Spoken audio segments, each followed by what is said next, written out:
Está começando Diálogo, o programa de entrevistas da Jornal FM. Você por dentro de tudo o que foi notícia. Diálogo com Luiz Sucupira.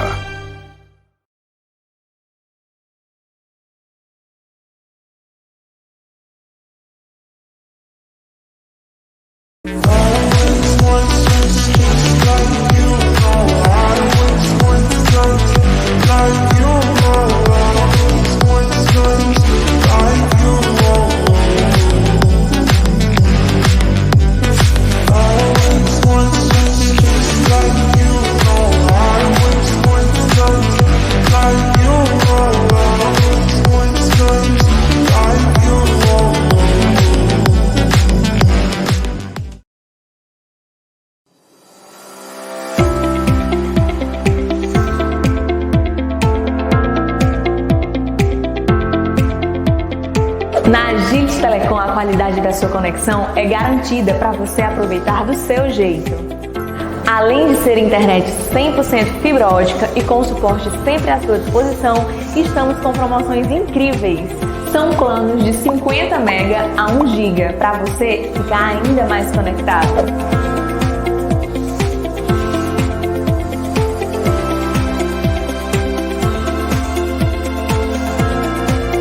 O que você está esperando? Entre em contato através do número 0800 235 0007 e solicite um orçamento.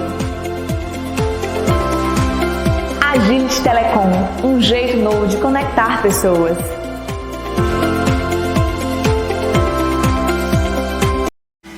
Imagine você ter um laboratório com a melhor estrutura do Ceará, com os mais modernos aparelhos existentes. Imagine um laboratório voltado para o futuro, que investe em modernidade e que você, sem sair de casa, com um clique, via internet, acessa seus exames. Imagine um laboratório que você, no WhatsApp 98841-5135, você solicita e nós vamos até a sua casa fazer a coleta de seus exames. Imagine sua coleta de exames em drive-thru, na tenda em frente ao laboratório, sem sair do carro.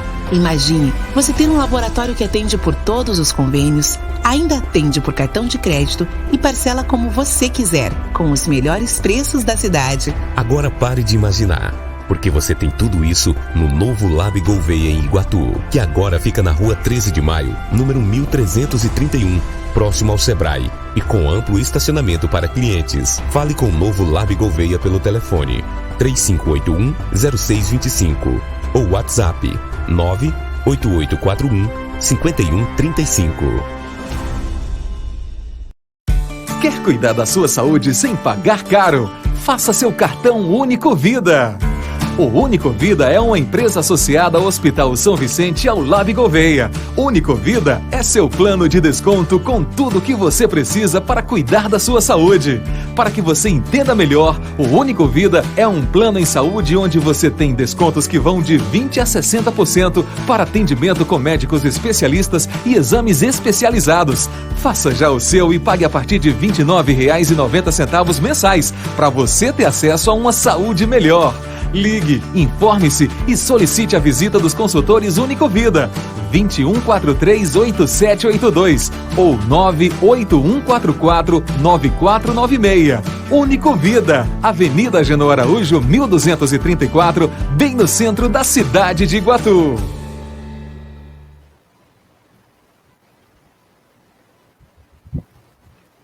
Olá você, assinante BrisaNet, Iguatu.net, TV Centro-Sul, Rádio Jornal. Estamos começando mais um diálogo. Eu convidei a doutora Maria Lopes para a gente conversar sobre meio ambiente, flora, fauna, direito, né, que existe, que, no caso, direitos e deveres também, e algumas coisas que estão acontecendo, desagradáveis, inclusive, aqui na região Centro-Sul, especificamente nessa parte mais próxima a Iguatu, né? Eu quero, antes de saudá-la, doutora Maria Lopes, ler uma pequena historinha verdadeira, né, de uma profecia de uma Índia Cree, né, que é de uma nação indígena dos Estados Unidos, feita há 200 anos. Ela disse que um dia abrindo aspas, a terra vai adoecer, os pássaros vão cair do céu, os mares vão escurecer e os peixes aparecerão mortos na correnteza dos rios. Quando esse dia chegar, os índios perderão o seu espírito, mas vão recuperá-lo para ensinar ao homem branco a reverência pela sagrada terra. Aí, então, todas as raças vão se unir sob o símbolo do arco-íris para terminar com a destruição. Será o tempo dos guerreiros do arco-íris. Eles chegarão de lugares de lugares onde nunca se imaginou que sairiam, e irão curar a terra perto do fim. Fecha aspas. Essa profecia de 200 anos atrás parece que está acontecendo agora. E é sobre isso que nós vamos falar. Seja bem-vindo, doutora Maria Lopes. Se apresente para que a gente possa começar mais esse diálogo. Obrigado por atender o nosso convite. Boa noite, Luiz. Boa noite, ouvintes. Luiz, de antemão, quero dizer que é um prazer muito grande estar aqui com você. A oportunidade que você está me dando de falar do que gosto é da preservação do meio ambiente. E me apresentando, sou Maria Lopes, nasci na comunidade rural de Paus e Leite, do Vale do Faete, Xilu. Ainda criança, vim morar em Iguatu, mas sempre mantendo contato com a minha comunidade de roça, de açude, de barragem, de natureza.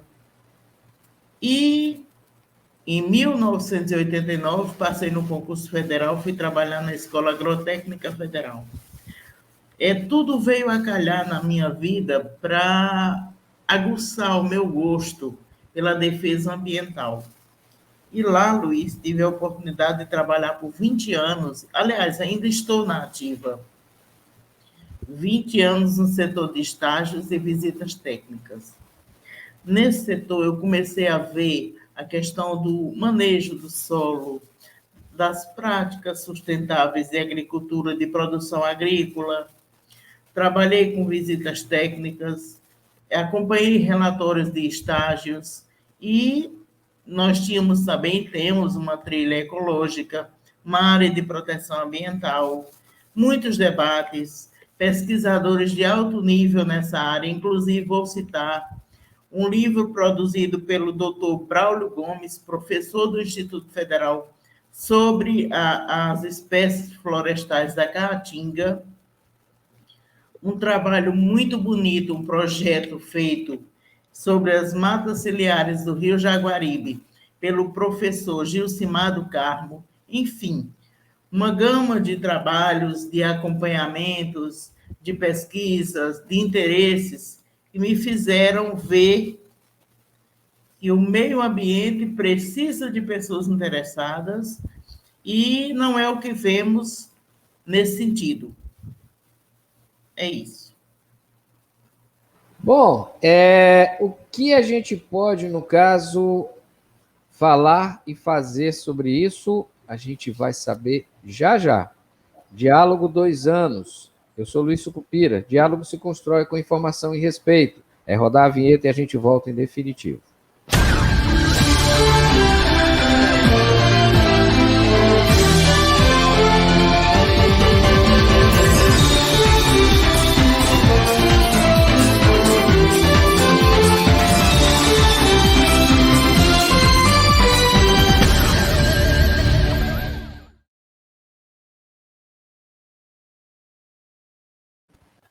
Pronto, agora estamos em definitivo, agora sem intervalo comercial até o fim do diálogo, com a doutora Maria Lopes, advogada, militante ambientalista, ativista ambiental em defesa dos animais, da fauna e da flora, e servidora do IFCE, se não estou enganado. Pronto, isso mesmo, então vamos começar já botando fogo na coisa.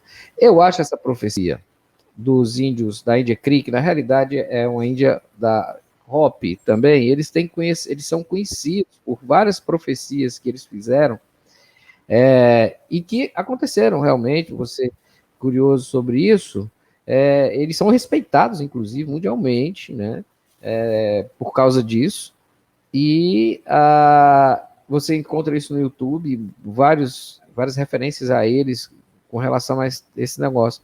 Porém, e detalhe que essa profecia foi que estimulou e que batizou o primeiro navio do Greenpeace, né, chamado Rainbow Warrior, que é o Guerreiro do Arco-Íris, foi o primeiro navio, e todos praticamente os navios o principal navio do Greenpeace, aliás, vários deles, todos são Rainbow Warrior 1, 2, 3, 4, mas todos se chamam Guerreiros do Arco-Íris. E o mais interessante de tudo é que essa profecia, os trechos principais que eles falam, acho que na época, quando ela imaginou isso, essa índia chamada Olhos de Fogo, quando ela dizia, um dia a Terra vai adoecer, ela não diz pode adoecer, ela diz vai adoecer. Um dia vai, não é um dia pode, né? Ou talvez adoeça. Ela diz vai, ela afirma. E ela diz, os pássaros cairão do céu, elas não dizem podem cair, eles vão cair. E a gente já viu, tem fotos, inclusive, de pássaros mortos todos no chão, que caídos do céu, envenenados por agrotóxicos, lançados nas nuvens, né, no tempo. Os mares vão escurecer.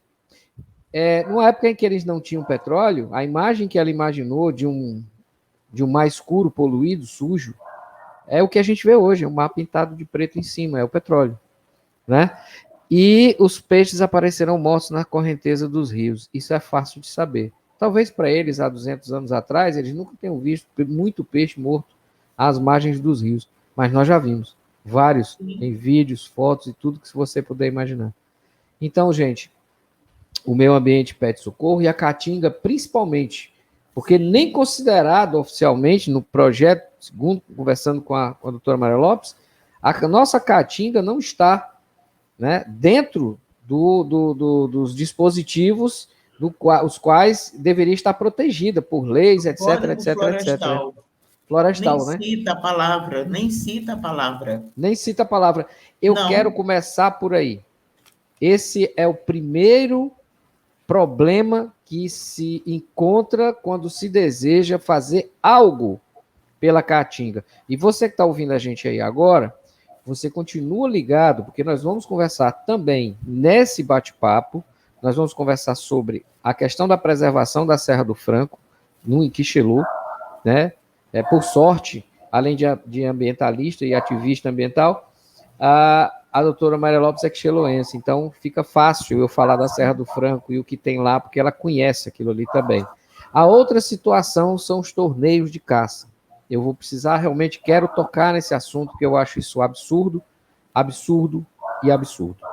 Doutora Maria Lopes, vamos começar pela Caatinga. Eu queria saber, que a senhora explicasse para a gente por quê, o que foi. Esqueceram do Nordeste, mais uma vez? Deixa eu te explicar. Primeiramente, eu quero dizer ao ouvinte que nós temos o melhor aparato normativo em termo ambiental do mundo, mas é tudo alegórico. Nós temos a Constituição Federal, no artigo 20, que descreve os bens da União, citando os bens naturais. Temos o Código Florestal, que é a Lei 12.651 de 2012. Nós temos a Lei de Política Nacional de Meio Ambiente, de 1981. Temos a Lei de Crimes Ambientais, que é a 9.605 de 1998. Depois eu quero deixar uns artigos aí. Nós temos o Estatuto da Terra, que é de 1964. E nós temos várias portarias expedidas pelos estados.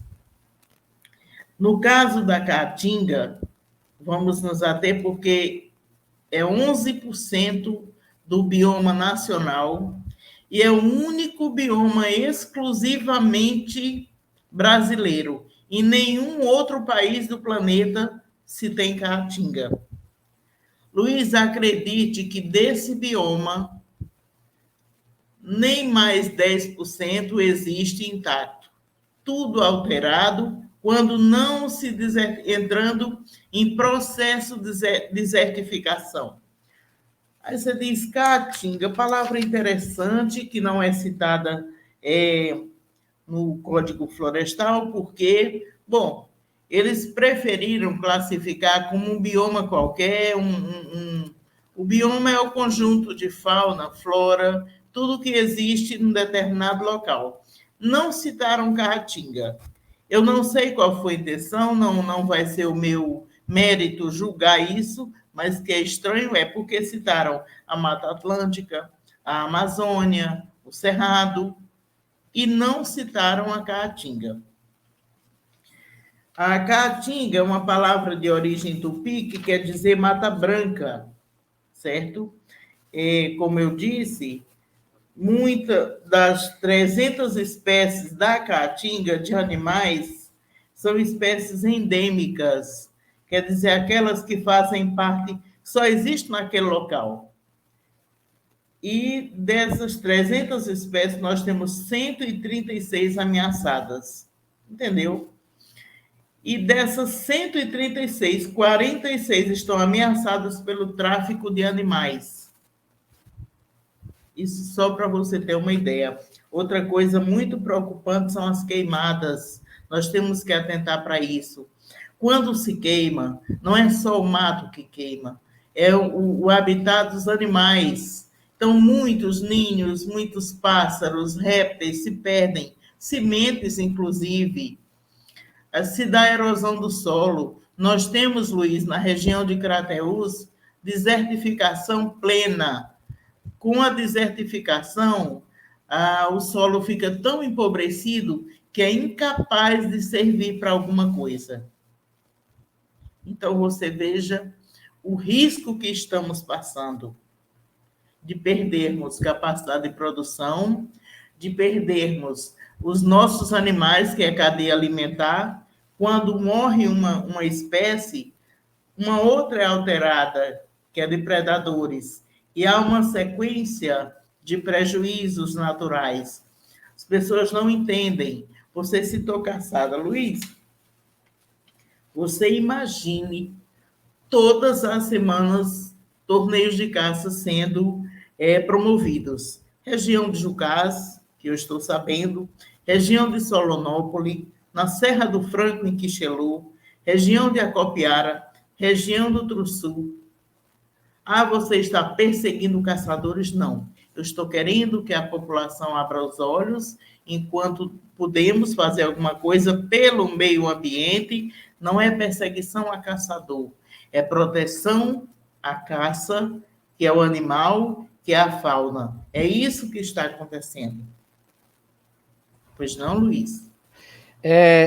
Eu tenho acompanhado isso de perto, que nós começamos com um grupo, né, um SOS da Serra do Franco. Eu, como fotógrafo e jornalista, eu já venho pesquisando, registrando as belezas naturais sempre que vou ao Jiquio. Aliás, um abraço ao Paulo, à Cristina, ao vô e à avó, que eu chamo lá de vô e vó, né, o Didi, a Lidiane, que também tira fotos incríveis com celular também de lá. É uma pessoa que conhece tudo ali, me ajuda muito a encontrar esses lugares lindos e maravilhosos que eu consigo retratar nas fotos. Né? Vamos organizar um evento, né, Luiz, nesse sentido? Isso. Exposição e palestra. Vamos sim, a gente chega lá. Inclusive, eu sempre venho registrando as estações, que são duas, né? Na realidade, nós temos a estação de chuva e o resto seca. Né? São 9 meses de seca, 3 mais ou menos de chuvas, né? Quando o inverno é bom. E eu vejo sempre a Caatinga, é como se fosse aquela noiva que todo ano casa. Né? Ela fica esperando o namorado por 9 meses, seca, pálida, mas quando a chuva cai, ela se veste com a roupa mais linda, com as flores mais belas, entendendo? Fica completamente super linda, viçosa, né? Aquela coisa maravilhosa. E aí, tirar foto é fácil. Mas ela é teimosa também. Mesmo na seca, a gente encontra na Caatinga cores, e eu faço muito essas fotos de contraste de cores. Pássaros lindos, pássaros coloridos, que ninguém sabe aonde bebem e o que comem, né? Macacos, veados, onças, tudo está lá. Esses animais estão acostumados a viver com isso, eles convivem com a seca, eles não enfrentam a seca, eles convivem com a seca, eles nos ensinam o que é possível fazer. Mas aí o que acontece?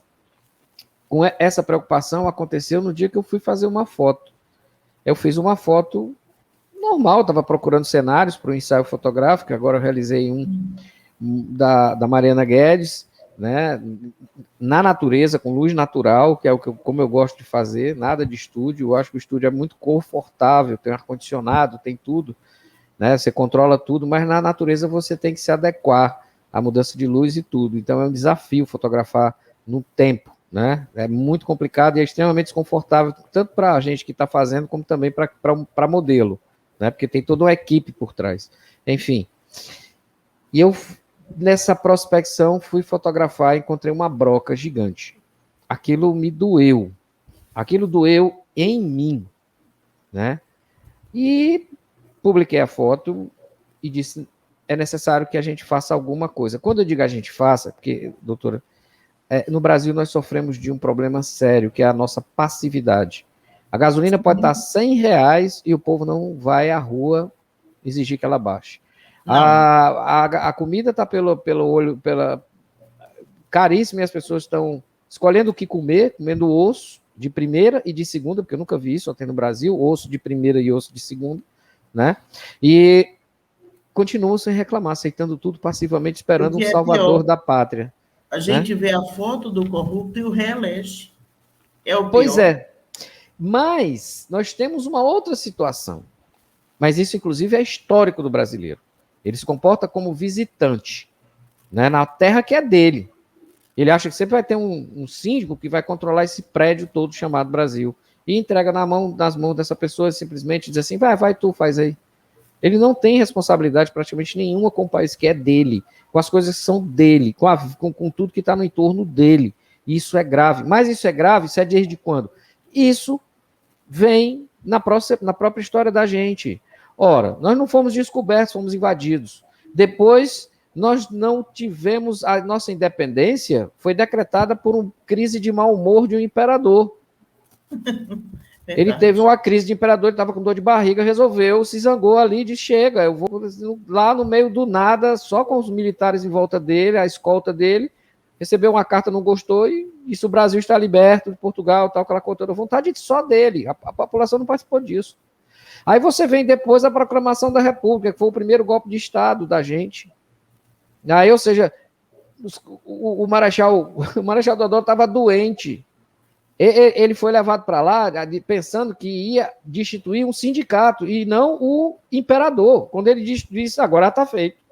Aí botaram o homem para presidente, junto com o Floriano Peixoto. Enfim, aí nós viemos em 64, a gente veio também a questão do Getúlio, e veio outro golpe da Dilma agora. Quer dizer, tudo sem que houvesse vontade real do povo, porque o da Dilma foi uma enganação. Iludiram as pessoas, maquiaram tudo através da Lava Jato, fizeram as pessoas acreditar nisso. Acho que o brasileiro não vai cair de novo nessa mentira, nessa falácia, né, nesse grande fake news. Enfim. E hoje a gente vê, por conta de tudo isso que foi feito, o meio ambiente ser tratado da forma como é. O nosso país virou pária do mundo. Pária do mundo é uma pessoa que ninguém quer ter por perto. É alguém que ninguém gosta de ter do lado. É um pária, ele é isolado.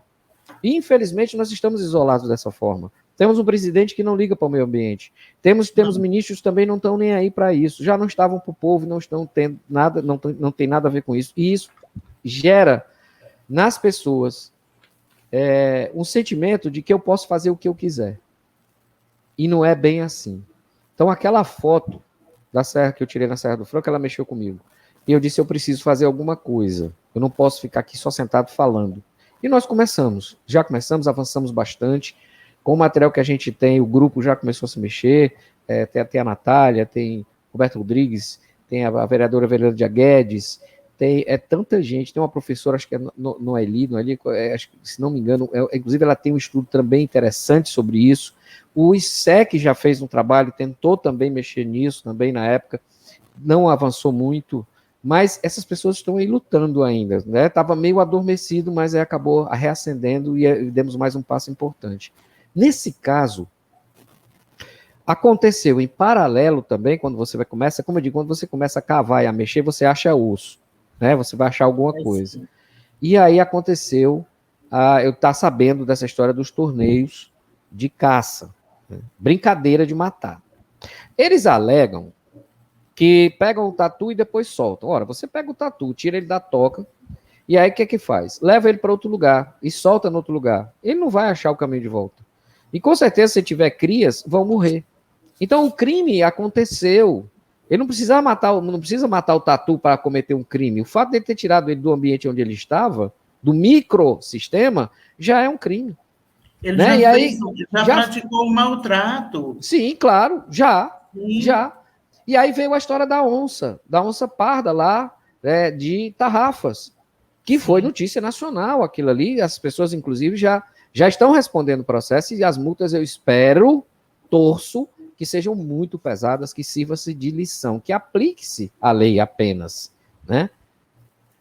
É aquela história, eu estou tão indignado com isso, porque, como eu disse, eu tenho uma filha de 1 ano e 6 meses, a Luísa, e eu quero que ela veja tudo que eu vi, e não as fotos que o pai tirou. Mais tarde, essa criança vai ver isso e vai dizer para mim, pai, esses bichos ainda tem? Eu vou dizer, não, filha, tem não. Na minha época tinha, quando você era novinha tinha. Esses aí acabaram com tudo, não tem mais. Você não tem mais veado, você não tem mais a cutia, você não tem mais o porquinho do mato, você não tem mais o preá, você não tem mais o mocó, os macacos também não tem, os peixes é difícil achar, só o de criatório. Ela disse, e o que é que aconteceu, filho? Pai, nós acabamos com isso, filha. Fomos nós que acabamos. Quer dizer, esse pessoal não pensa nisso, não. Não pensa. Chega a ser dramático, mas estamos na iminência de que isso ocorra. Sim, claro. Óbvio, claro. Por exemplo, a gente conversa com o pessoal lá e eles dizem o seguinte, que há pouco mais de 10, 12, 15 anos atrás, era muito rico, era fácil de você ver muita coisa. 15 anos apenas. 15 anos apenas. Hoje é mais raro, é muito raro acontecer de você ver várias coisas. E aí a gente fica preocupado com isso. Então, veja, esse trabalho de preservação da Serra do Franco são mais de 20 quilômetros quadrados de área. Desses, só tem 13 ainda parcialmente ou totalmente preservados. O restante, ele está totalmente destruído, teria que ser reflorestado, tá? Totalmente reflorestado. Não há nenhum estudo sobre a serra, nada, absolutamente nada, a não ser algumas fotos daqui, outras ali, alguns avistamentos, etc e tal, mas nada assim muito concreto sobre isso. E ela é responsável por atrair 200 milímetros de chuva para Quixelô, que tem uma quadra chuvosa, creio eu, de 600 milímetros ano. Então, com um déficit de 100 milímetros todo ano, se não for um inverno bom. Então, você imagina acrescentar no déficit mais 200 milímetros, seriam 300 milímetros, praticamente a metade. Sim. Então você imagina o seguinte, gente, o que vocês estão querendo com isso? Acabar com o município, acabar com o ecossistema, acabar com a região, acabar com a caatinga de vez? É isso que me incomoda. E aí esses torneios de caça, é isso que eu queria conversar agora.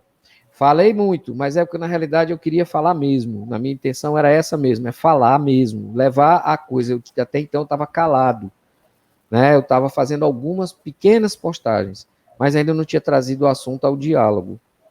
E nada do que me digam vai me convencer de que essa atitude é correta. Nada. A não ser que, desculpe, nós cometemos um erro, nós precisamos ajudar, nós que fizemos toda essa palhaçada, toda essa tentativa de destruição e o que destruímos, nós vamos ajudar a reconstruir. Aí sim, eu aceito ouvir. Agora, fora isso, não. E eu cobro da população. E eu cobro das organizações não governamentais que estão dedicadas aos animais, que por defender cachorro e gatos, saem correndo no meio do mundo, nas ruas, gritando, fazendo confusão, passeata e carreata, gravam vídeos no YouTube, no Facebook, no Instagram e ofendem pessoas e tal. Tá certo ou tá errado, estão fazendo o trabalho que tem que fazer. Mas a fauna e a flora não se resolve apenas a gato e cachorro. Não. Nem a passarinho, que é criado sob licença do IBAMA em gaiola, que eu também sou contra. Tem a fauna e a flora que está no entorno. E esse pessoal precisa se mexer. Também não tem justificativa para não estarem fazendo nada. As histórias estão aí, eles estão sabendo o que a gente está falando, e está todo mundo falando, estão calados e eu ainda não entendi por quê. Quem quiser depois me procurar para participar de um diálogo, traga um representante para a gente conversar sobre o assunto. Gostaria muito de ouvir vocês, de saber por que ainda não se mexeram. E sendo sabedores do que está acontecendo. Vamos falar, doutora, a respeito desses torneios de caça.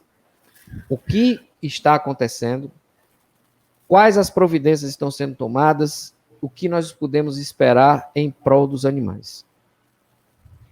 Em primeiro lugar, quero dizer que lamentamos muito a desativação das unidades do IBAMA. Me preparando para participar desse programa, que para mim ele é assim o pontapé de uma nova era, de uma era em que uma pessoa com o seu gabarito profissional dentro do jornalismo pode fazer pela mudança de consciência de uma sociedade.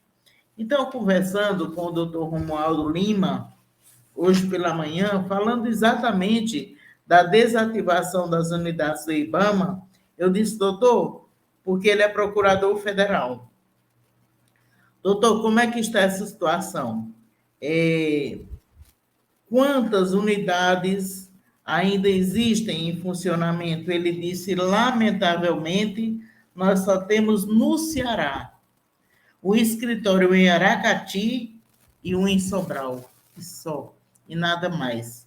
Aí eu fiquei muito preocupada e fiz um cálculo das nossas áreas sem nenhum acompanhamento de supervisão dessa autoridade ambiental que poderia resolver os casos. Olha, Iguatu, município com 1.029 quilômetros quadrados, Acopiara, 2.265 quilômetros quadrados, são uma amostra rápida. Icariús, 1.062. E Oroz, quase 1.000. Ou seja, é uma área muito extensa para nós não contarmos com a unidade do IBAMA. Você diz, mas a polícia faz a parte dela. Sim, nós temos polícia, nós temos o COTAR, que é a Polícia Rural, nós podemos acionar, mas não é a mesma coisa. Esse desmoronamento, essa desestrutura, essa desconstrução do IBAMA, que é o instituto que foi criado, ligado ao meio ambiente, ao Ministério do Meio Ambiente, para cuidar da questão de fauna e flora, da exploração dos recursos minerais, começou no governo de Temer a ser desmanchado. E agora, no governo de Jair Bolsonaro, piorou bastante. O que era ruim, piorou. Então, Luiz, veja bem, a caça está rolando solta, nós não temos pessoas conscientes a ponto de acompanhar, e outra que as pessoas têm muito medo. Inclusive, nessa semana que eu andei fazendo denúncias, inventaram que eu não tinha como viver falando em defesa do meio ambiente, porque eu tinha já matado cachorro envenenado, e você, com muita delicadeza, com muita presteza, localizou uma foto do Google e mostrou que era fake. Então, é muito difícil quando você quer fazer e não olha para todos os lados e não vê esse apoio. Sem o IBAMA, sem uma secretaria municipal voltada para isso. Você veja, já que nós estamos falando, vamos... Nesse último concurso, no edital que saiu agora de Iguatu do concurso, não tem um só técnico de supervisão ambiental. Bastaria um, pelo menos. Não tem nesse concurso. Ou seja, é uma política nacional que vai se fracionando em cada estado, município, de maneira sem compromisso nenhum com essa questão. Nós estamos, não vou dizer no mato sem cachorro, mas nós estamos precisando mudar a educação, nós estamos precisando investir no currículo escolar, no núcleo comum, né? O núcleo comum que eu digo é o seguinte: É tirar a questão do meio ambiente, daquelas disciplinas transversais que se faz de qualquer jeito e que passe ao núcleo comum, como história, geografia, a matemática, como disciplina obrigatória. Então, é preciso ser feito um investimento muito grande de consciência ecológica. É preciso que a sociedade parta para o sério para tentar combater. Mas nós vamos precisar de tempo, isso vai demandar tempo, isso vai demandar investimento, isso vai demandar interesse político e, na conjuntura que temos, nenhuma possibilidade. É isso. E como está a questão dos processos ou das investigações com relação a esses torneios de caça, doutora? Conversei com o doutor Leidomar Nunes, um promotor de extrema competência e uma pessoa bastante comprometida. Ele acompanha os casos de Iguatu e de Oroz, está de olho, a polícia foi informada. E uma pessoa que tem passado informações para mim diz que todos os torneios, depois do que nós dois fizemos, né, todos foram suspensos. Eles estão dando tempo, estão assombrados. No entanto, Luiz, as queimadas não diminuíram. Eu acredito que nesse tempo seco tudo favorece a esses focos de incêndio. Mas é preciso que alguém tome conta disso, porque não é só caçada. O fogo também mata, o fogo também destrói muita coisa.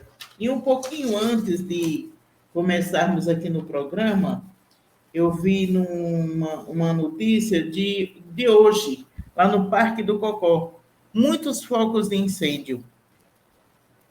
Um bioma riquíssimo do Parque do Cocó que você conhece.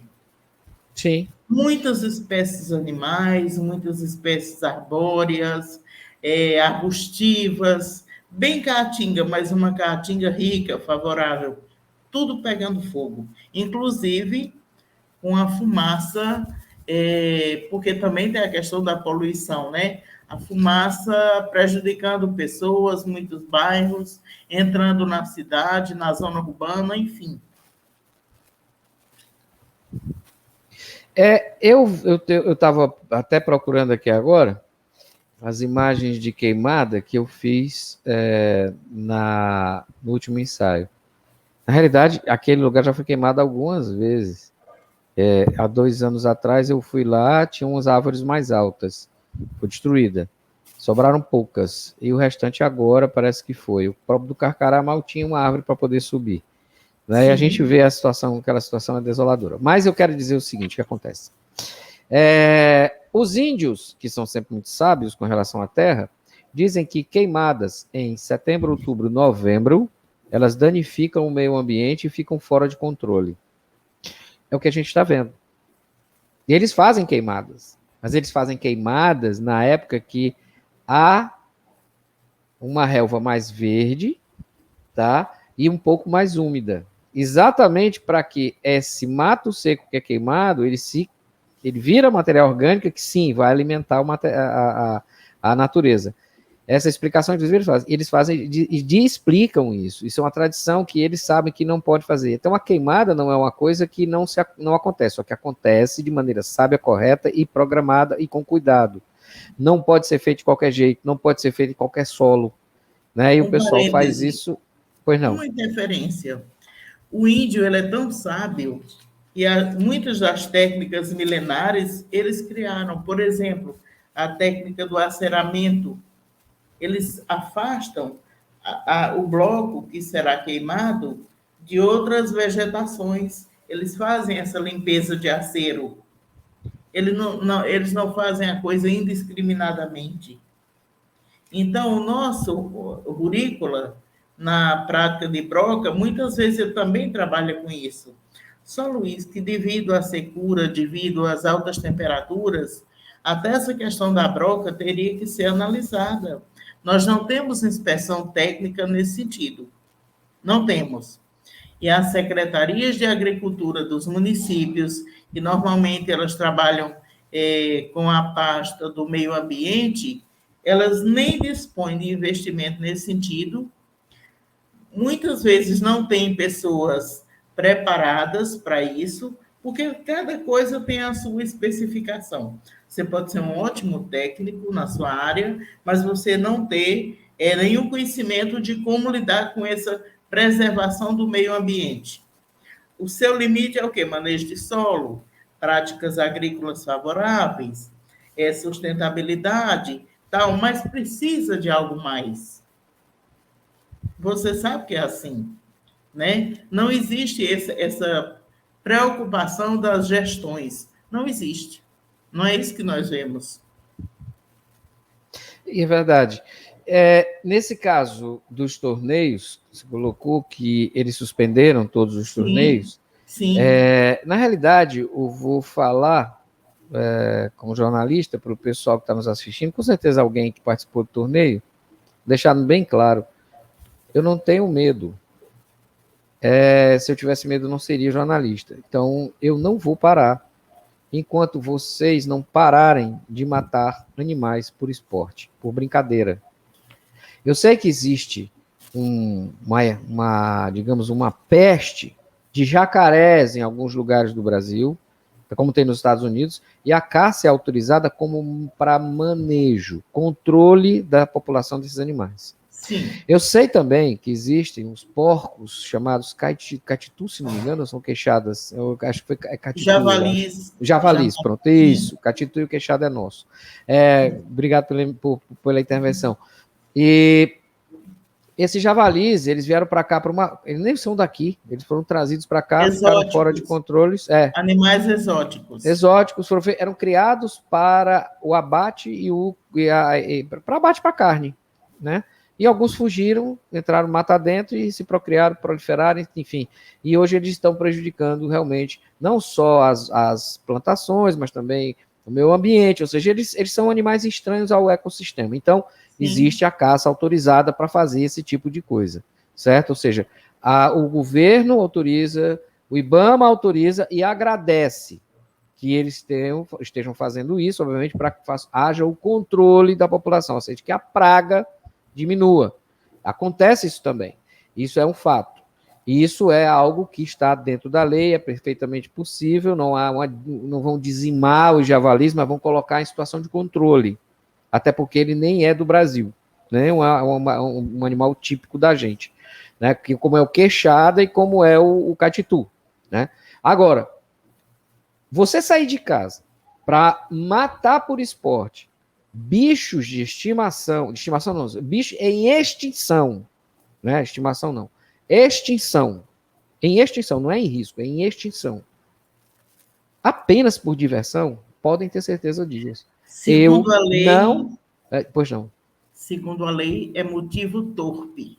Pronto. Quando é para satisfazer a minha vaidade, o meu capricho, o meu hobby, ainda mais um animal em extinção, como o tatu-bola, sim, o tatu-peba, que nós temos aqui, sim, como os lagartos, né, o tejo, o tiu, que a gente chama, camaleão, todos em extinção. E outra coisa, como eles estão perdendo o alimento na natureza, eles vão para as cidades. Sim. E corre esse risco, né? E o que aconteceu com a oncinha? Pronto. Desceu para tentar procurar comida, acabaram matando. Mas a desculpa foi a coisa mais absurda que você pode imaginar. E eu quero dizer para vocês que estão me ouvindo e que praticam esse tipo de esporte, que eu não vou sossegar enquanto isso não parar. Enquanto vocês não entenderem que não é por aí. Não é dessa forma. Não há a menor necessidade de fazer isso. Nem por brincadeira, todo o meu apoio. Nem por maldade, nem por brincadeira, nem por pura maldade. E muito menos por esporte. Esporte é algo que é para fazer bem a todo mundo que pratica. Nunca apenas ao ego de alguém. Por favor. Por favor. Aí, ou seja, qual foi a desculpa que deram da onça? A senhora está sentada, né? Então continua, que senão a senhora ia cair daí. Sim. a onça poderia atacar uma criança. Na mesma hora eu disse, ok, vamos admitir esta hipótese. Então eu vou matar todos os gatos e matar todos os cachorros, todos os bem-te-vis que estão em processo de fazer ninho, porque eles atacam as pessoas para mandar botar para correr. Todos os gaviões que vão confundir alguma criança com um coelho, lá visto lá de cima, né, passeando, resolver que era pegar o menino do braço da mãe, absurdo isso que eu estou dizendo, nunca aconteceu, mas eles querem imaginar brincadeira, então vamos brincar. Pelo amor de Deus, gente, quantos relatos de onça atacando crianças vocês têm? Nenhum. Nenhum. Porque os animais silvestres, eles têm medo do homem. A onça tem medo do homem, ela foge do homem. Ela não ataca o homem, porque ela sabe por quê? Porque ela sabe que o homem está no topo da cadeia de predadores e o homem é ruim. Sabe, o animal sabe disso. Então, quer dizer, aí o sujeito vem com uma desculpa amarela dessa. Por favor, por gentileza, não subestime a nossa inteligência, porque a ignorância eu não tenho. Então, doutora Maria Lopes, as pessoas precisam entender o seguinte, é preciso se indignar sim. É preciso ter medo de falar, porque tem um amigo meu que faz isso. Eu vou dizer para ele, cara, desculpa, mas eu não quero ter um amigo como você, não. E eu vou deixar também mais claro ainda, se tiver no bolo, vai junto. Eu sei que o doutor Leidomar está especialmente, quando eu digo especialmente, é porque eu conheço o doutor Leidomar, sei da seriedade do trabalho dele e sei como ele vê a questão do meio ambiente.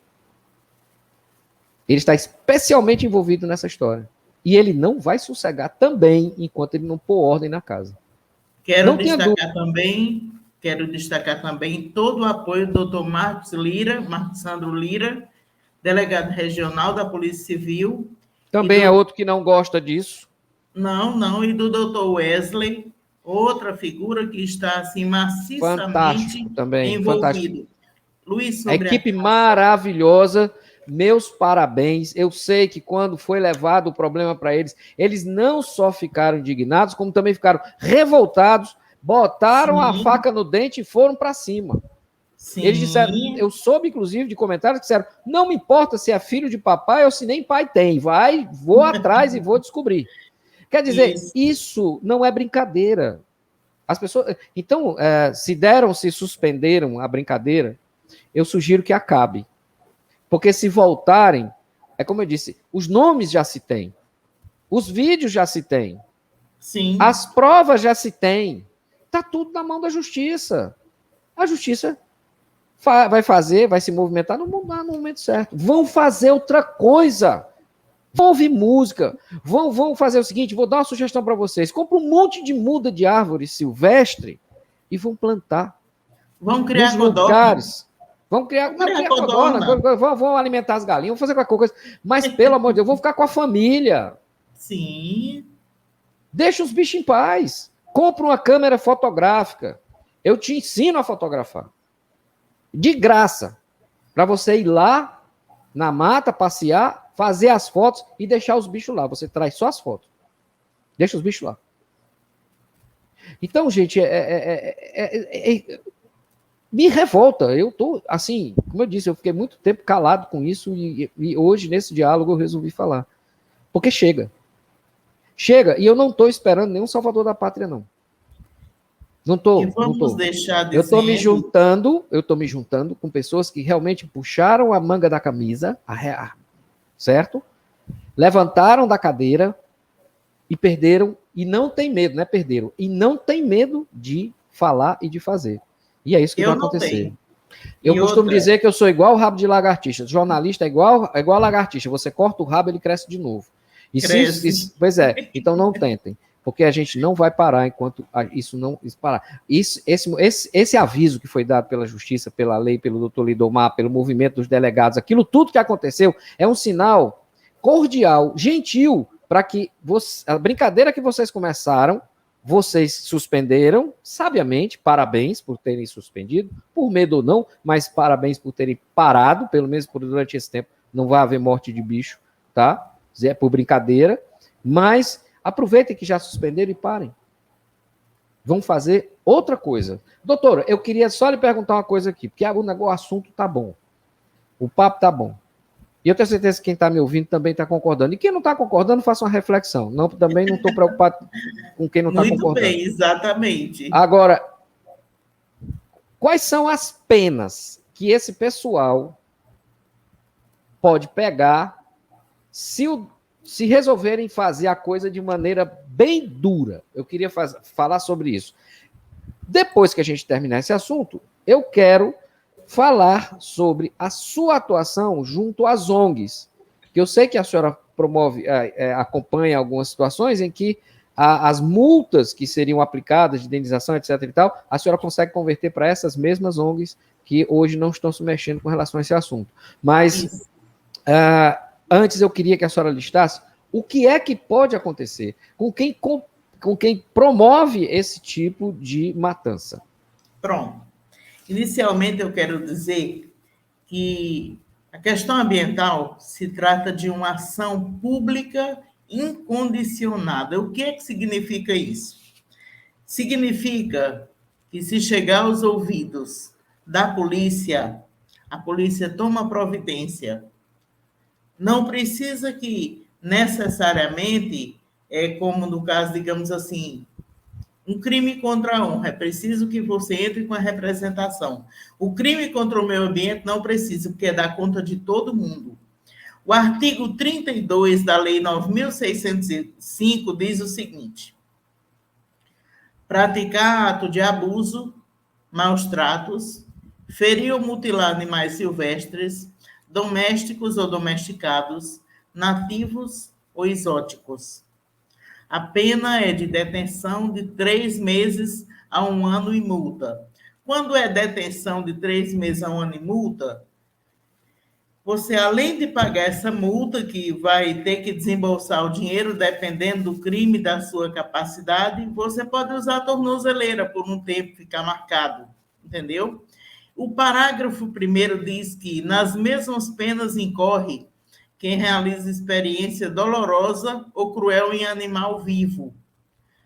O parágrafo também diz que, quando se tratar de cão ou gato, a pena para as condutas descritas no caput, ou seja, do abuso, do maltrato, do artigo, será reclusão. Reclusão é cadeia fechada, de 2 a 5 anos, multa e proibição da caça. Você diz assim, quer dizer que, se eu matar um cachorro, eu posso ir para a cadeia. Você tanto vai para a cadeia, como você vai pagar uma multa. Se você maltratar, como a gente viu aquele vídeo do tatuzinho sendo maltratado, você pega um processo bom, você paga uma multa e você vai ser marcado por um sinalzinho da justiça. Mas dá processo, da cadeia. Você diz, mas aí tem detenção, que é uma prisão simples. Mas se você mata um tatu, mata um preá, mata um porquinho do mato, então isso aí é um concurso de crimes. Tudo isso é analisado pela polícia. Tudo isso vai ser analisado pela justiça. Então é isso. Se cuidem, porque o artigo 32 da Lei de Proteção Ambiental é sério. É isso aí, Luiz. Aí eu te pergunto, existe uma situação hoje momentânea, que nós estamos momentânea sim, né? Porque já começou há algum tempo e está piorando a cada dia, a fome. Sim. E matar um animal silvestre para comer em situação de fome muda de figura. Mas isso é um caso excepcional, sim, que é analisado pela justiça de uma maneira absolutamente muito detalhada, com bastante cuidado, né, para que aquilo se transforme, não sei, uma pena bem mais branda, tá entendendo? Ou pena nenhuma, ou apenas uma advertência, enfim. Porque é aquela história, tem uma frase de uma arqueóloga franco-suíça chamada Niede Guidon, que é a presidente de honra da fundação do Museu do Homem Americano, que fica em São Raimundo Nonato, no Piauí. Quando ela foi trabalhar aquela área, que acontecia situação semelhante ao que acontece hoje aqui no Centro-Sul, ela dizia, não podemos falar em preservação ambiental se quando o homem é a principal espécie ameaçada de extinção? Porque a fome lá era cruel. Sim. A mortalidade infantil de São Raimundo Nonato, na época que ela chegou, era uma das mais altas do Brasil. Hoje é praticamente zero. No entorno do parque é zero, da área que ela administra, do Parque Nacional da Serra da Capivara. E ela fez um manejo lá dentro. E hoje ela conseguiu reverter, ou seja, tirou o homem como espécie ameaçada de extinção, e o homem, este mesmo homem, hoje protege as espécies do parque. É algo belíssimo. Você que está nos ouvindo, procura lá no YouTube, Fundação Museu do Homem Americano, tem um vídeo chamado Museus do Brasil, clica lá e você vai assistir o que é o parque, o que foi o trabalho que essa mulher fez. É absolutamente maravilhoso. Sim. E eu te pergunto, nessa situação, há uma exceção, mas neste caso, né? Se chama caça de subsistência. Pronto. Você é um homem da roça, você é uma pessoa relativamente pobre, você sabe que a nossa alimentação precisa do componente proteína, então vai lá, você pega o seu instrumento de caça e pega meia dúzia de avoantes, ou outro pássaro qualquer, então para comer com sua família, isso não é crime. Subsistência é diferente de pegar uma rede de captura e de uma só vez pegar 5.000 aves para praticar o tráfico, para vender a carne, aí é bem diferente. Mas a caça de subsistência, eu quero dizer aos caçadores que existe a possibilidade de caça de subsistência. E caça de subsistência não envolve caçadores vindo do Rio Grande do Norte, do Piauí, do Maranhão, fazendo concurso, torneios caríssimos, eles têm dinheiro, eles têm armas, não é assim, dinheiro. Luiz. Então, esse aí, se a polícia pegar, o processo é pesado, a multa é pesada, geralmente tira em torno de acima de 10 mil reais para começar, o negócio é sério. Eles dizem, somos licenciados. Não. Perde a licença. A maioria, nem tem licença, porque não é fácil conseguir. Mas digamos que tem a licença, que é os CACs. Sim, os CACs, né? Digamos que tem a licença, perde a licença da arma e perde a arma. E se não me engano, no processo, inclusive, se for condenado, me tire essa dúvida, como leigo, né? Do direito e admirador da ciência do direito, perde a primariedade, né? O processo, nesse caso, perde a primariedade. É isso que eu queria perguntar. O que é a primariedade, doutora? Explique para eles que estão nos ouvindo agora o que é perder a primariedade. O que é que vai fazer? Por que não perder a primariedade, né, numa situação como essa, é fundamental você evitar isso, para, no caso de um processo sendo condenado, e fica lá a condenação. Ela não é apagada, não. Fica lá na folha corrida de polícia, tudo e tal. Até num concurso, eu acho que vai ter problema para o cara entrar, sei lá.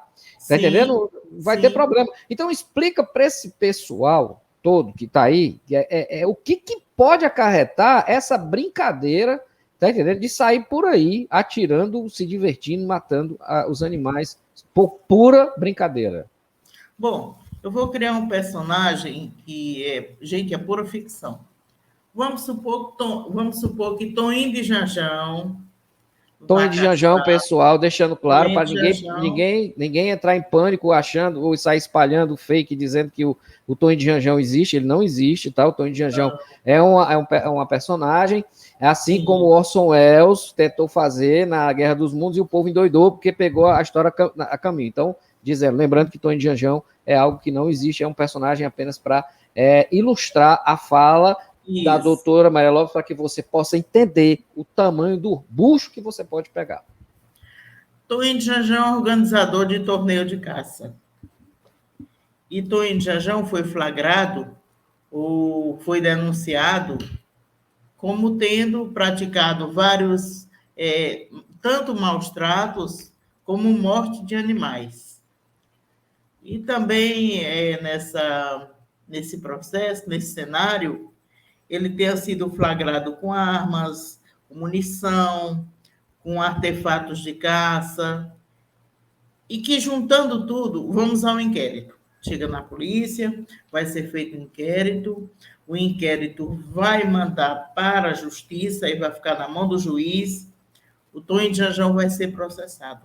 Vai pagar multa, vai pegar uma pena, provavelmente uma cadeia, mas como ele é primário, como não tinha nenhum processo antes, vamos supor que ele vai passar só 1 ano e meio com a tornozeleira nas canelas, que a tornozeleira é uma cadeia pendurada no corpo.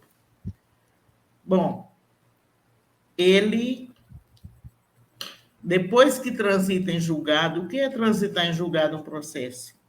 É quando não existe mais nenhum recurso cabível, quando o advogado dele não puder mais apelar, quando se apelou, já foi julgado em segunda instância e que não tem mais jeito para ele. Transitou em julgado, ele não é mais réu primário. Vai cumprir a pena dele, direitinho, aí progride, tira a tornozeleira, mas Tonho de Janjão gosta de caçar. Aí ele vai de novo, organiza um segundo torneio, flagram ele de novo. O cara não é mais réu primário, ele se chama reincidente, a pena vai ser muito maior, o rigor da justiça vai ser muito maior. É por isso que é bom que pensem e repensem. Enquanto é réu primário e não for pego, é uma coisa, mas depois que abrirem um processo, e tem muita gente que vai ser processada e que serão, desses das caçadas, serão surpreendidos quando receberem uma intimação ou da delegacia ou do Ministério Público. Então, fiquem atentos. Fiquem atentos. Aliás, fiquem atentos, porque não é brincadeira. Réu primário é tratado de uma maneira pela justiça, que entende que, por ser primário, cabe uma chance, tem chance, inclusive a pena é menor. Agora, numa reincidência, aí não tem mais misericórdia da justiça. Então, pensem nisso, porque normalmente, Luiz, quem gosta de praticar um esporte, e essa, tem uma só espécie de abrindo vício, parêntese, não para. Sim. Só abrindo parêntese, essa primariedade perdida, ela não, a recidiva no crime pode ser até por outro crime. Ele pode cometer outro crime. Tipo, o sujeito numa briga de trânsito resolveu puxar uma arma e pão no sujeito. Se ele tinha uma primariedade, ele poderia ter um tratamento diferenciado. Sim. Por exemplo, o sujeito que até mesmo atira em defesa, legítima defesa da sua família, ele tem uma série de prerrogativas de poder responder o processo em liberdade, aquela coisa toda e tal. Não sendo mais primário, creio que fica preso, né? Muitas vezes fica preso. Porque é difícil você conseguir soltar o cara. Simples. Ou seja, perder a primariedade quer dizer o seguinte, você jogou a sua chance de errar, que a justiça admite, que a lei, né, admite, fora. Por uma brincadeira. Então, ele não caçou, ele não caça mais. Vamos colocar outro crime. Mas Tonho de Janjão não caçou mais, Tonho de Janjão fez outra besteira. Tonho de Janjão comprou uma carrada de estaca de sabiá sem liberação do IBAMA. Ótimo exemplo, ótimo exemplo. Tonho de Janjão vai ser preso por receptação. Ele está frito. Receptação. Se eu compro de você uma coisa que eu sei que é ilegal, eu estou praticando um crime. Esse crime se chama receptação. Então, é melhor pensar 2 vezes antes de dar continuidade a essas condutas, porque isso vai complicar a vida de muita gente. Pode perder a terra. Se tiver título dado pelo governo, pode perder a terra, pode, no caso, acontecer alguma coisa nesse sentido? Não, perder a terra não, mas vai pagar multa, talvez tenha que vender a terra para poder pagar a multa. Ele perde a terra se ele inventar de plantar maconha ou alguma coisa alucinógena, aí sim, aí se for descoberto, arrancam os pés de maconha, incineram, bota ele na cadeia e ainda toma uma glebinha de terra. Mas, nesse caso, o que ele vai acabar tendo que se desfazer da terra para poder pagar a multa, que com certeza não será barata, né? Não. Aí E pode tem, ser aplicada dependendo do tipo de animal que mate e pela quantidade também que matou, né? sim, o concurso de crimes, sim, uma caçada ampla. Aí ele se ferra. E Bem se pega, bonitinho. eu tô adorando esse papo, porque na realidade muita gente vai aprender um bocado de coisa sobre direito para não fazer bobagem. Sim, E se pega 3, 4 fazendo a mesma coisa, eu posso chamar de formação de quadrilha também, né? associação para o crime. Pronto, é isso É que eu ia perguntar. ótimo. É isso mesmo, então, né? Quer dizer, imagina o Associação. sujeito, vamos lá que eu estou em Janjão e a turma dele foram pegos com armas sem registro ou com registro, mas sem autorização para isso, vários juntos fazendo a mesma coisa, tá entendendo? Com todas as provas, inclusive com vídeos, tudo, foto, tal. A autoridade policial foi lá e confirmou. Aí você que tem fé pública para isso, serão testemunhos de acusação, enfim. Ah, é como jogar o livro de leis do Código Ambiental para cima, deixar ele cair e o que bater no chão eles vão meter a canetada, né? Mais ou menos isso, porque o cara pegou em tudo, né? Se enrolou mesmo, Tudo. né? E Em a tudo, né? associação para o crime aumenta bastante a vantagem do tamanho da pena. No final do julgamento, que o juiz vê tudo o que fizeram, aí vamos, associação para o crime. Tome mais 1 ano e meio, 2 de E aumento. se há grande comoção e repercussão na sociedade, o juiz também aumenta essa pena, né? Sim, com certeza. E com relação à questão ambiental, está cada dia mais duro. Questão ambiental é de interesse da União. É um crime seríssimo. As pessoas pensam que não, mas crime ambiental é coisa séria. Pronto, eu acho que quem não entendeu, aperta o review, volta e assiste de novo, porque com certeza a doutora Maria Lopes agora realizou de graça para vocês, de graça, sem cobrar um único real, tá? E ela vive disso, tá? Uma aula de como não se meter numa roubada, né? Como não se Isso. meter com a justiça a ponto de você entrar e sair de lá, porque você vai ser condenado, não tem conversa. Não tem Alerta aí mais também ou os menos. vendedores de gaiola e arapuca, viu? Sim, Que também estão vender inclusos, né? artefatos de caça também é problema. E se dentro da casa, além da caça, encontrar uma arapuca, uma gaiola, aqueles, eu não sei chama, não é o sapão, não. É o Caçoar? bicho de pegar tatu. Ah, eu não sei. Eu não sei, eu não caço tatu. Bom, enfim, mas se pegar O pessoal que caça sabe. indumentária qualifica o crime. Crime qualificado é pena maior. Vídeos também. Isso. Vídeos a gente tem um bocado. Bom, É sim.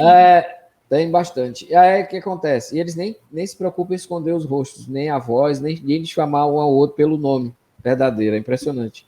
Ou seja, não acreditam que serão que podem passar pelo crivo da lei. Deixando claro que nós não há em nós, né, nem em mim, nem na doutora, e nenhuma pessoa que Não, tenha a responsabilidade social, o desejo e nem o prazer de ver alguém não. se dando mal. Pelo contrário. A intenção desse programa é exatamente essa: é abrir a cabeça das pessoas, ao mesmo tempo que a gente protesta, cobra a participação de quem deveria estar envolvido também nesse processo, está calado, tá? Ressalta, inclusive, aqueles que fazem a coisa certa, como nós ressaltamos na caça controlada, ou seja, com objetivo de controle, isso é legal. Ao pessoal que pratica tiro, os CACs, que eu já fiz isso na minha vida, mas ia para o estande, praticava meu tiro, normal, e pronto, vinha para minha casa, tal, aquilo era minha terapia. Então, o resultado? Mas não eu buscava licença de caçador para sair matando bicho por diversão. Não, de jeito nenhum, isso eu não fazia. Então, aos CACs que agem de maneira correta, se comportam de maneira correta, com certeza, meus parabéns a vocês, vocês estão no caminho certo. Tá? É por aí. Mas aqueles que desejam desafiar a lei, aí entra a doutora Maria Lopes, que deu essa brilhante aula agora, explicando tudo de graça para vocês, de graça, todo tipo de merda, que o nome é esse mesmo, todo tipo de merda que vocês vão passar se vocês resolverem desafiar a lei com relação a isso, tá? Então, Se já suspenderam, esqueçam, vão pensar fazer outra coisa. Doutora Maria Lopes, eu queria que a senhora falasse desse trabalho que a senhora faz, até como prova, né, e que tem várias pessoas, a gente viu nos comentários, várias pessoas dizendo com relação àquele fake news, mas eu digo isso, a senhora só foi vítima daquilo porque a senhora é mulher, a senhora é advogada, a senhora é uma ativista ambiental e a senhora estava defendendo aquilo que muita gente não gosta. Quando a senhora diz que esse tipo de situação é de interesse da União, a União que nós estamos falando é União Estado, não é União Bolsonaro. O Bolsonaro não está nem para isso, não. Por ele não acontecia nada. Aliás, ele cometeu um crime ambiental, o que é que ele fez?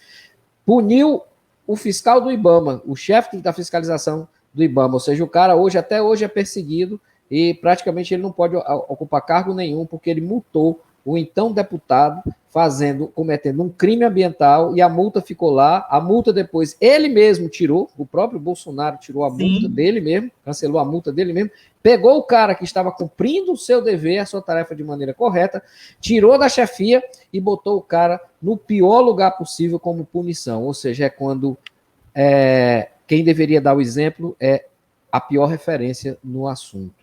É o pior exemplo. Eu não gosto de falar desse senhor, mas infelizmente hoje eu tive que dizer o nome dele. Tá? Porém, gosto de falar mal dele, muito. É o meu mas é isso mesmo. Bom, enfim. Como que a senhora tem feito esse trabalho em cima das multas, que muitas vezes essas pessoas acabam tendo que pagar, né? Enfim, e esse dinheiro vai para onde? A senhora consegue levar esse dinheiro para onde? Ajudando ONGs, enfim, pessoas que cuidam de animais. Como funciona esse trabalho bacana que a senhora faz? Não, é assim. Inicialmente, o meu trabalho, eu vou falar logo no trabalho de denúncia. Eu não sei exatamente em que ano foi, mas que estavam fazendo o aterramento, aliás, entre aspas, a urbanização da Lagoa da Bastiana em Iguatu. E aquilo ali me indignou muito. Eu procurei o Ministério Público Federal, formalizei a denúncia. O Dauísio, que é outro ativista ambiental muito sério, comprometido, procurou o Ministério Público Estadual, fez a mesma denúncia, de maneira que a obra parou, porque precisava de um laudo técnico anterior ao serviço que eu fazer, e isso não tinha sido providenciado. Foi um dos trabalhos que eu fiz de denúncia. Inclusive, de vez em quando, me correspondo com o Ministério do Meio Ambiente.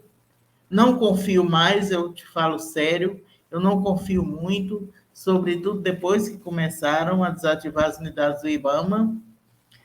Mas o que eu tenho feito? Luiz, às vezes a pessoa julgada por qualquer crime são penas pequenas. Então a pessoa diz assim, doutora, eu preciso trabalhar, eu não posso cumprir a pena desse jeito, pagando em hora de serviço, quando é um crime que não exige, digamos assim, uma prisão, necessariamente, e pode ser uma pena alternativa. Aí eu sempre peço em juízo para que possa ser convertida em prestação pecuniária em favor de um lugar X. Como já aconteceu, de se converter essa prestação pecuniária em favor da ONG Vira-Lata de Raça. É uma coisa boa, não vou citar outros, para não ser até demagógica, mas é só um exemplo.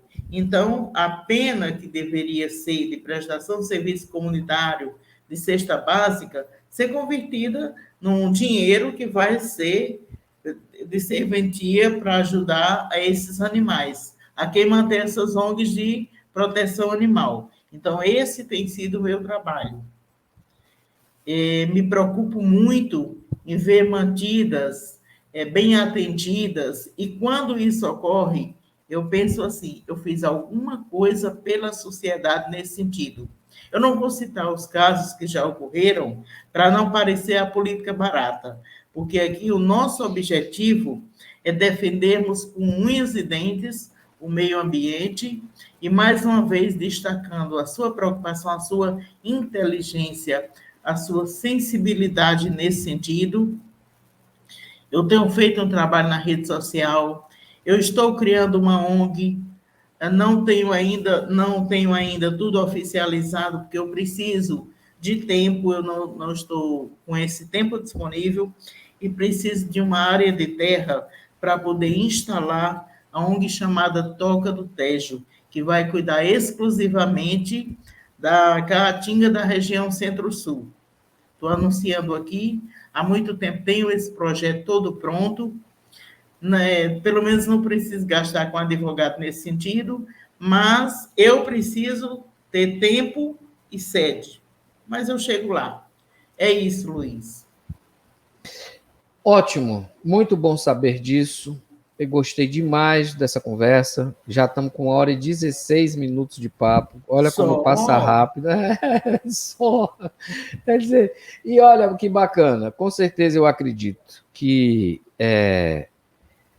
todos que nos ouviram agora, se não todos, porque seria demais, mas pelo menos muita gente que nos escutou agora vai mudar de posição, vai mudar de postura, vai começar a olhar com outros olhos. Me lembro demais, quando eu cheguei em Quixelô, estava tirando umas fotos da zona rural, umas fotos da cidade, e uma pessoa chegou para mim e perguntou: "Está tirando foto daqui? Não tem nada para registrar, nada para mostrar, não. Isso aqui é tudo mato seco, não sei o que, aquela coisa toda." Pararam, eu ouvi aquilo, achei... eu disse assim, eu até ri e disse... se você tiver um olhar diferente sobre a sua terra, você vai conseguir enxergar aquilo que você não quer ver ou não consegue ver. E que eu estou vendo. E estou te mostrando. Olha como é bonito o lugar que você nasceu e que você mora. Esse é o meu presente para você. Esse é o meu presente para vocês. E eu vou continuar fazendo isso. Isso eu disse em 2016. Final de 2016 para 2017. E eu não parei.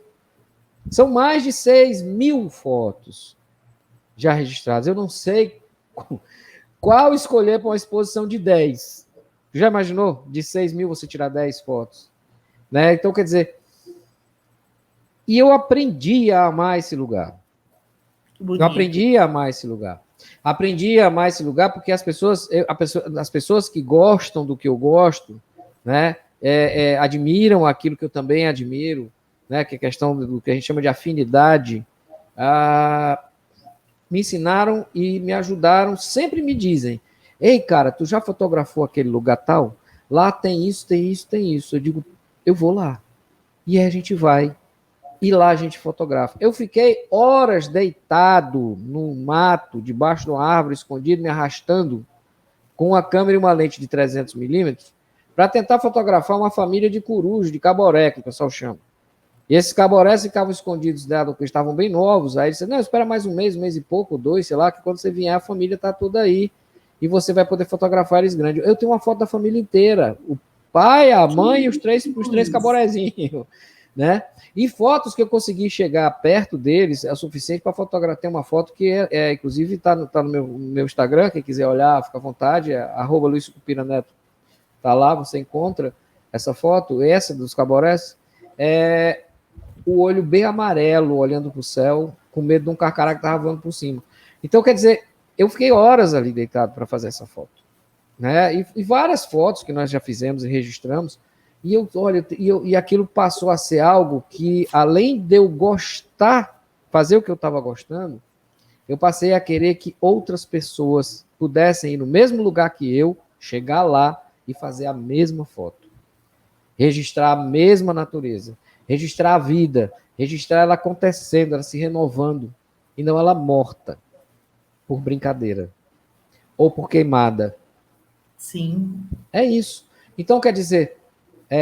pessoal, eu, como dizem, né, forasteiro que sou, porque a Luísa não sou mais, porque voto em Quixelô, e a Luísa é registrada em Quixelô, portanto é quixeloense, a minha filha é quixeloense, então já não posso mais ser chamado de forasteiro. Porém, eu, com a visão de fora, consegui enxergar o Quixelô lindo, o Quixelô maravilhoso, o meu Centro-Sul lindo, um Iguatu lindo, maravilhoso, um Jucás incrível, de paisagens sensacionais, que eu acompanhava com o Dr. Roberto Mendonça, eu parava no meio da estrada, para, eu vou tirar uma foto aqui. Quer dizer, e ele já estava acostumado a andar comigo, porque toda hora eu estou parando para ver uma coisa, para te fazer a foto. Quer dizer, vários e vários lugares, com o Dr. Sá, Vila Roca também, a gente também é amante desse tipo de coisa. Então, graças a Deus, existem pessoas maravilhosas, assim como você também, que querem o bem da natureza. E a gente quer aquilo para que as pessoas possam ir lá, registrar, mostrar para os seus filhos, preservar. E quando a gente preserva, a gente também está garantindo que a gente vai sobreviver. Nós não sobrevivemos sem a natureza. Porque sem esse equilíbrio, sem esse meio ambiente, sem esse ecossistema, nada vai para frente. Isso, as pessoas, isso é um assunto, inclusive, para outro diálogo, porque esse eu já estourei o tempo muito, né? Mas o papo é muito bom. Doutora Maria Lopes, muito obrigado. Esse é só um primeiro passo. Eu quero, inclusive, espero, quando as coisas estiverem mais lá na frente, o trabalho de polícia, o trabalho dos delegados, por favor, a senhora depois me repita o nome deles aqui para a gente deixar registrado, o doutor Leidomar também, que está envolvido no processo, e com certeza os juízes que vão pegar o processo, o que está sendo feito, né, as investigações, resultado das investigações, trazê-los para que nós possamos apresentar para as pessoas o resultado. Ou um arrependimento e uma mudança de postura, que é o que eu estou torcendo para que isso aconteça. Eu quero muito divulgar aqui que essas pessoas se arrependeram disso, que elas mudaram de postura e que elas vão nos ajudar a preservar o meio ambiente e não a destruí-lo. Porque se destruir tem a lei, como bem a senhora colocou. Muito obrigado. Suas considerações finais, doutora Maria Lopes. Bom, mais uma vez agradecer a você pela oportunidade, agradecer a acolhida do doutor Leidomar Pereira Nunes, promotor de justiça de Iguatu de Oroz, que está muito envolvido com essa situação, agradecer a colaboração e o interesse do meu amigo, delegado regional de Polícia Civil, doutor Marcos Sandro Lira, também meu amigo, doutor Wesley Alves, delegado de polícia de Iguatu, e demais pessoas que têm colaborado com esse interesse de defesa ambiental e, sobretudo, enfatizar que, se não fosse você, Luiz, a sua sensibilidade para a situação, o seu olho a mais, é assim que eu lhe classifico, nós não teríamos produzido esse material, que, na verdade, é um pontapé inicial de um trabalho que eu tenho certeza que vai produzir, vai florescer. Eu acredito muito nisso. Muito obrigada, que Deus te proteja, proteja a Luísa linda, e que a Luísa possa um dia dizer assim, graças a meu pai, nós temos muito da natureza preservada, e tenha orgulho da sua história. Eu sei que ela vai ter, mas que tenha um motivo a mais para se orgulhar desse grande pai que ela tem. Eu serei muito feliz se ela pegar uma câmera fotográfica e for no mesmo lugar e registrar ainda a vida do mesmo jeito que eu registrei. Esse será o momento mais feliz que eu vou, com certeza. Talvez não esteja aqui, talvez esteja, mas será com certeza. Onde eu estiver será um momento de grande emoção para mim, como pessoa, como profissional, como pai, como tudo. Eu sempre digo, o homem é um bicho embriagado pelo futuro. Tudo ele faz pensando amanhã. Não sabe se amanhã está vivo, mas ele sempre faz apostando que amanhã será um novo dia, ele interessa isso para poder continuar os seus projetos. É um homem que é um ser que planeja, portanto, olha para o futuro. Então, vamos olhar para o futuro e vamos pensar diferente. Vamos ter um olhar diferente, vamos enxergar diferente, vamos pensar diferente. Lembre-se da profecia da Índia, Olhos de Fogo. Eu não quero ver pássaros caindo do céu, nem o mar preto, e muito menos peixes morrendo.